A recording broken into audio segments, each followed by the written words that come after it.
As Barack Obama's chief of staff, Rahm Emanuel, explained that the administration would never let a crisis go to waste, and this is certainly true of the horrific massacre at Sandy Hook Elementary School, Mr. Obama has appointed Vice President Joe Biden to head a task force on gun violence that has been instructed to come up with a concrete gun control proposal by January. Many politicians and pundits have seized upon the massacre as a pretext to seize guns from law-abiding public, beginning with the so-called assault rifle. Some, like New York Democratic Senator Charles Schumer, say that the Second Amendment needs to be modified. Others, including former Seattle Police Chief Norm Stamper, have called for that amendment to be repealed outright. But the gun grabbers may soon find themselves thwarted by technology through 3D printing technology. It's possible to fabricate a single-use firearm, and that technology is going to become less expensive and more sophisticated very soon. How can gun grabbers and social engineers overcome the freedom-enhancing potential of technology? We'll discuss this with independent journalist and intelligence analyst James Corbett. James, welcome to the show.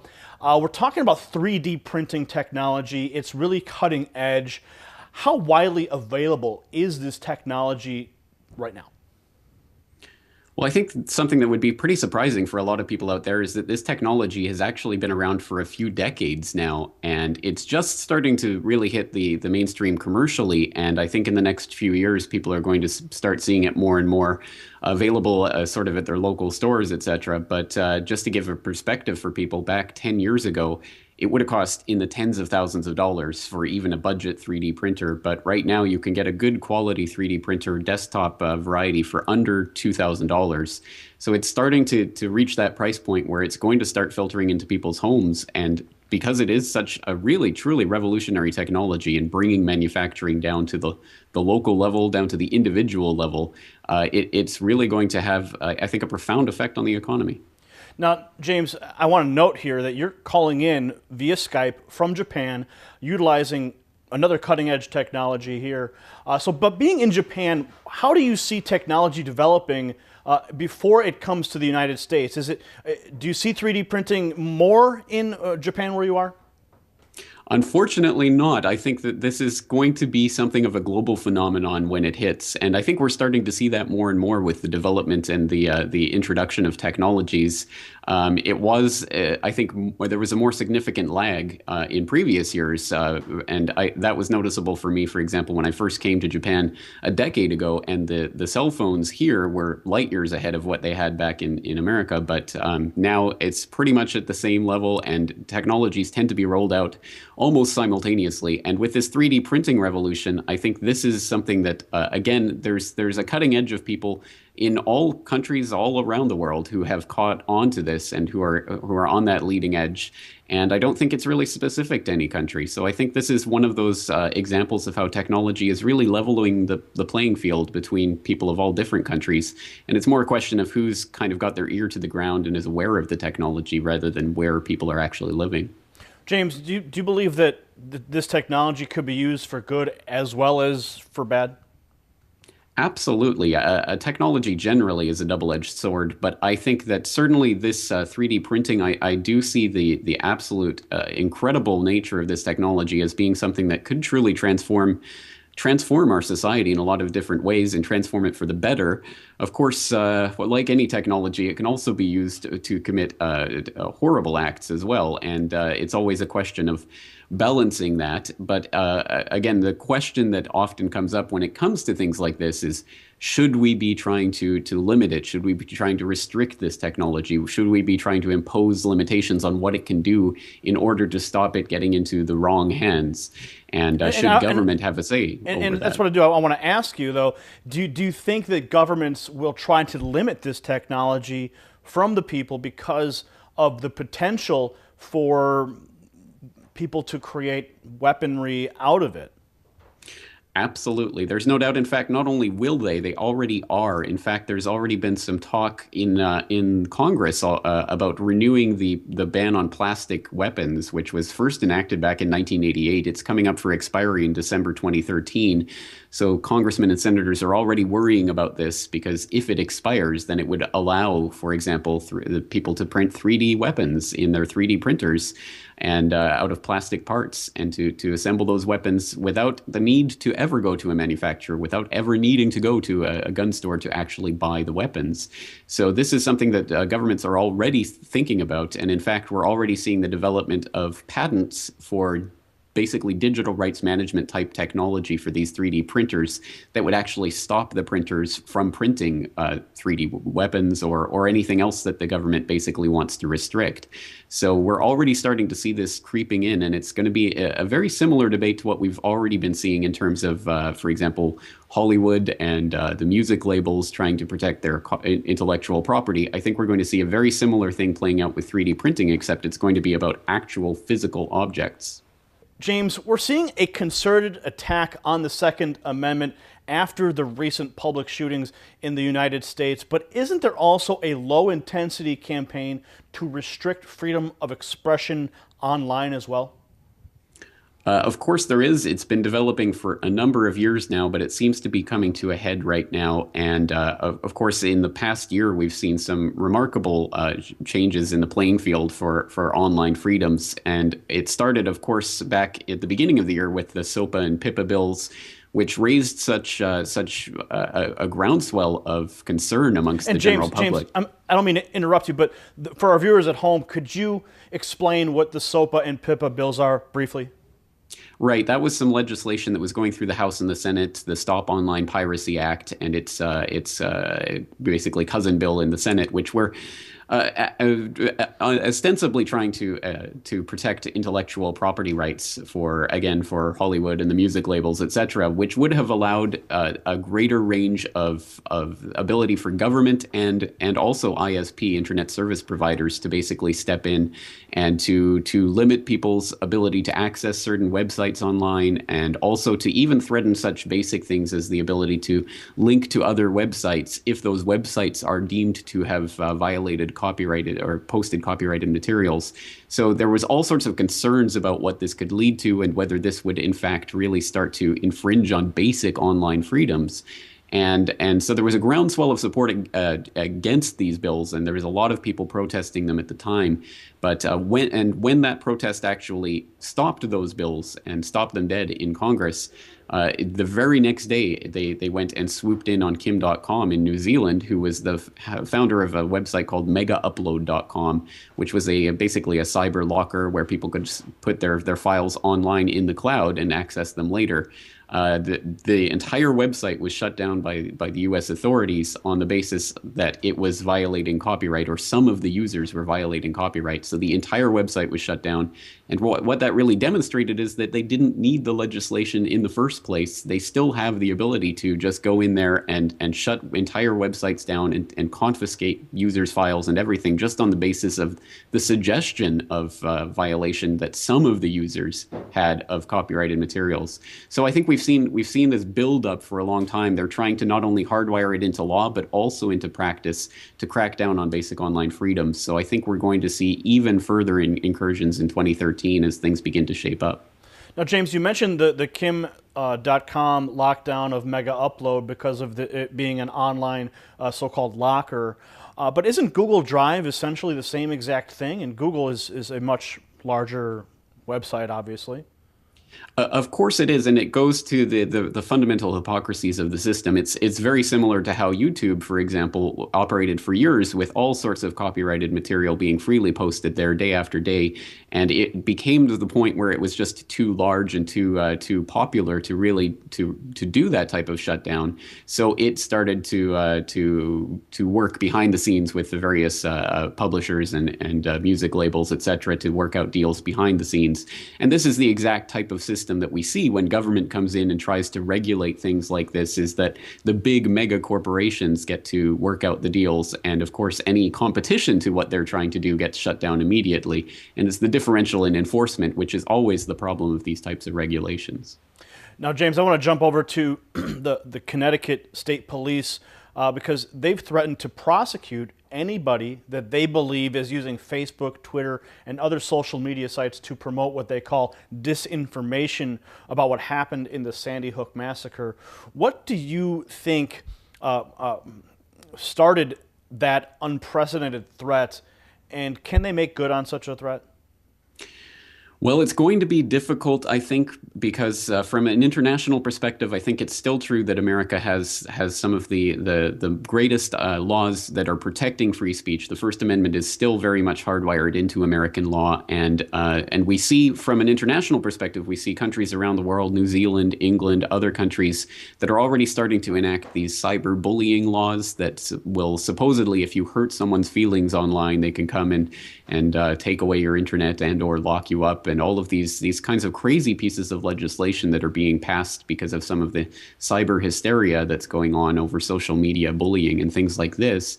And this is, of course, getting into that area where, of course, government regulators will come in and start arbitrating what is hurting someone's feelings and whether or not that's gone too far and when they can come and lock you up for doing so.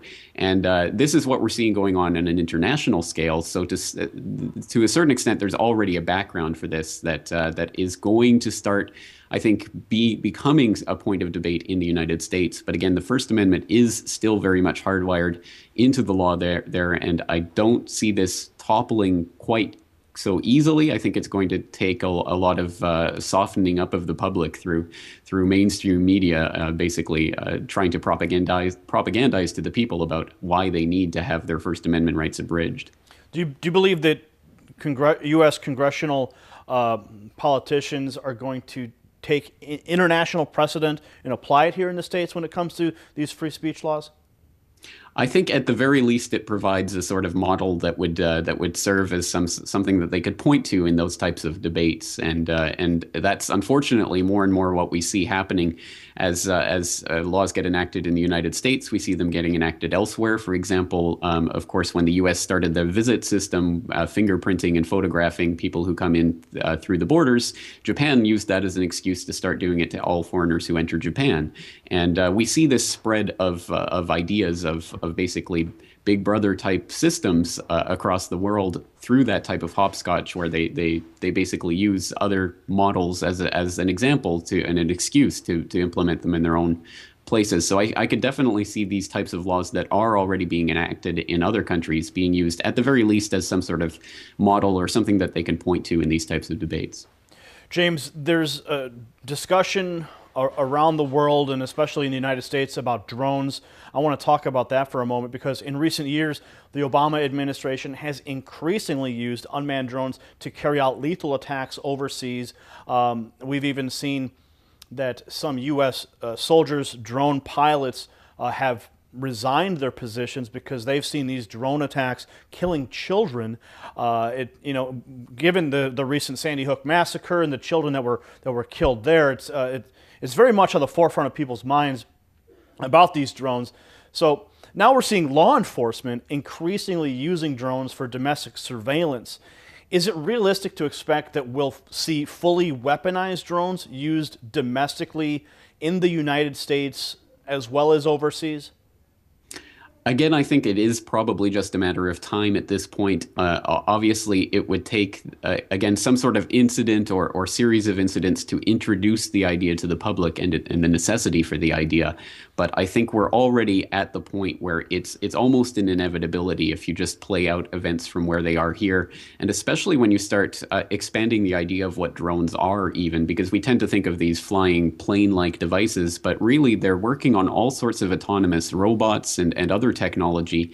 Especially DARPA is funding a lot of this research into all sorts of technologies that are basically autonomous robotic figures. There are dog-like figures, there are human-like figures that are going to be in the very near future capable of basically running themselves, being programmed and being able to run themselves. It sounds like science fiction fantasy, but if you actually start watching some of the videos that DARPA publishes online of their research, is quite disturbing in a lot of ways. And I think it's really only a matter of time until we start seeing them being used more actively for law enforcement. And then from there, it's only a question of putting weapons in their hands, I suppose. James, for our viewers at home, for their benefit, could you explain what DARPA is?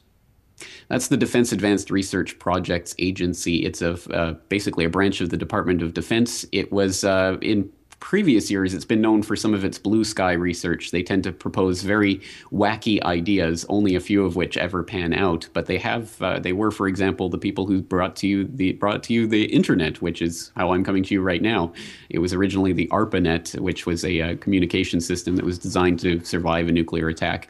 They've come up with all sorts of really kind of out there ideas, but right now, one that they're particularly interested in pursuing and are spending untold numbers of billions of dollars researching right now through various programs is this autonomous robot technology. And there's a lot of it online that you can take a look at the videos of the different types of systems that they're creating and researching right now. And as I say, it's quite disturbing to watch some of these technologies, which we know are already starting to get the green light for domestic law enforcement purposes, at the very least when we're talking about some of the Predator and Sky drone technologies. And most municipalities in the United States do not have the funding to secure these drones. Where are they getting the funding?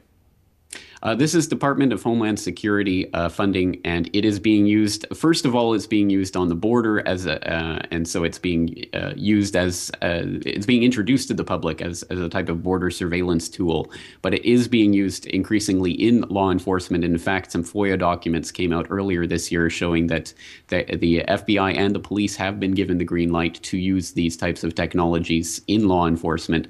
So it really is just a question of it rolling out, and the Department of Homeland Security is all too eager to start funding this type of technology. So the money is coming from Washington via the Patriot Act, via the Department of Homeland Security. It's trickling down into the municipalities. Are the municipalities themselves, the local police departments, are they now beholden to the Department of Homeland Security? Sort of like they take the money and now they're on the hook.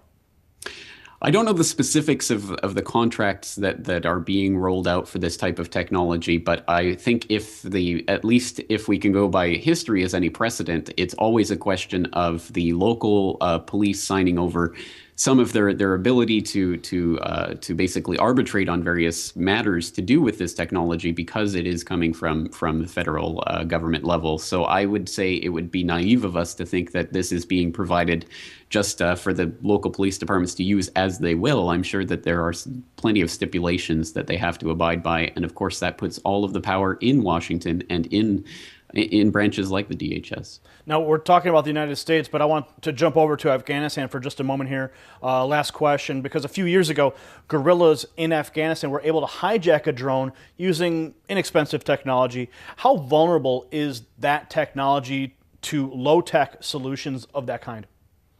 It is extremely vulnerable, and in fact, research has shown that even $100 starter software kits that can be taken off the shelf at your local computer store can be used to hack into these types of drones that are being used in the field. And that's an extremely disturbing thing to find. But unfortunately, what we've seen over the past couple of years is numerous reports, not only of drone failures, but of drone hacks, of drones doing strange things, even over Washington airspace. We've also seen, of course, Iran now has hacked not one but two U.S. drones and brought them safely down to the ground. And I think that we have to look at this very quizzically because, again, this is the type of technology that you would imagine they would make as secure as possible. So the question of why this technology is so easily hackable has to be put to the lawmakers and people who are actually, approving this technology, because if this technology gets into the hands of U.S. enemies, at the very least, obviously, this is a huge breach of security. So why is this happening? Unfortunately, I see this as a potential for a vector for a false flag scenario for Iran or someone else to be demonized in the event of one of these hacks as an excuse to go to war in another region of the world.